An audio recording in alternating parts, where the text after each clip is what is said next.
enfant a été enlevé. Ceci est une alerte enlèvement du ministère de la Justice. N'agissez pas seul. Si et seulement si vous disposez d'informations permettant de le retrouver, composez le numéro de téléphone qui s'affiche sur votre écran. Votre mobilisation est essentielle. La survie d'un enfant en dépend.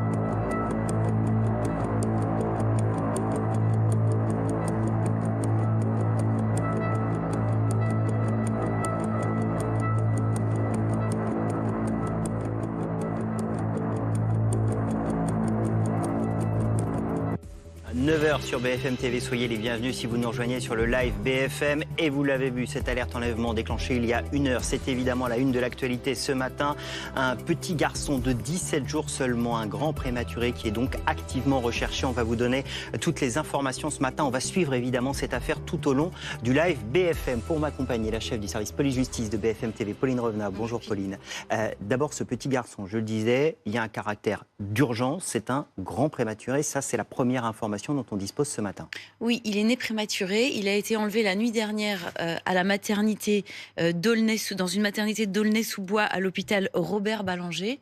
Et effectivement, comme il nécessite des soins de manière continue et de manière urgente, puisqu'on vient de le dire, il est né prématuré, il faut le retrouver le plus vite possible. C'est la raison pour laquelle c'est l'un des critères, mais il y en a d'autres, on y reviendra, a été déclenché cette alerte enlèvement. Et on le répète, si jamais vous voyez cet enfant ou ses parents avec la description qui s'affiche sur l'écran, surtout n'intervenez pas et appelez le 197, c'est important, parce que ça permettra évidemment de pouvoir les interpeller le plus vite possible et surtout de pouvoir réhospitaliser cet enfant, ce bébé, ce nourrisson qui nécessite des soins médicaux particuliers. Alors vous l'avez dit, ce sont les parents qui sont activement recherchés. Qu'est-ce qu'on sait d'eux? Qu'est-ce qu'on sait de ce qui a pu se passer? C'est encore pour l'instant ça reste encore pour l'instant assez flou. Ce que je vous disais, c'est ça, c'est passé entre 23h et 23h30 à Aulnay-sous-Bois. Les deux parents sont âgés d'une vingtaine d'années.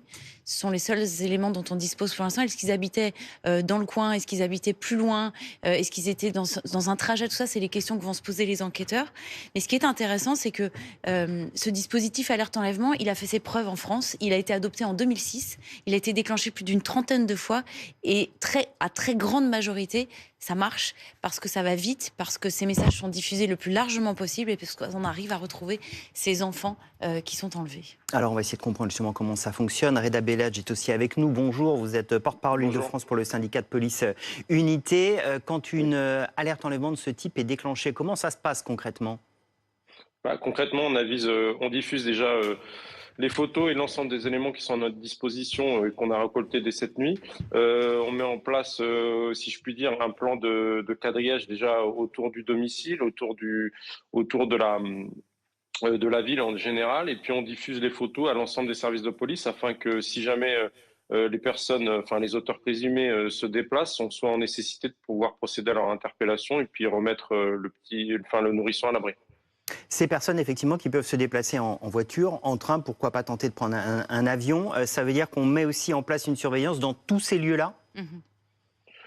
Oui, on va mettre un dispositif, en fait, l'ensemble, que ce soit la police aux frontières ou les collègues qui gèrent les réseaux franciliens ou les collègues qui font des patrouilles, les brigades anticriminalité, les compagnies de sécurisation d'intervention. L'ensemble des effectifs de police et gendarmerie sont avertis à la seconde près de toute avancée, toute information complémentaire qu'on peut avoir sur le couple et le dispositif qui a été mis en place. Maintenant, on a été sur place, on a essayé de trouver la brigade judiciaire de nuit, dès cette nuit déjà, a été sur place avec les collègues pour essayer de retrouver.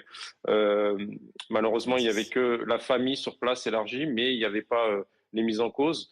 Comme l'a dit, je crois, votre collègue, j'ai pas trop suivi, mais ce qui nous inquiète, c'est que c'est un nourrisson et qu'il est prématuré et que ses chances de vie sont de quelques heures quand c'est dans ce cas en tout cas.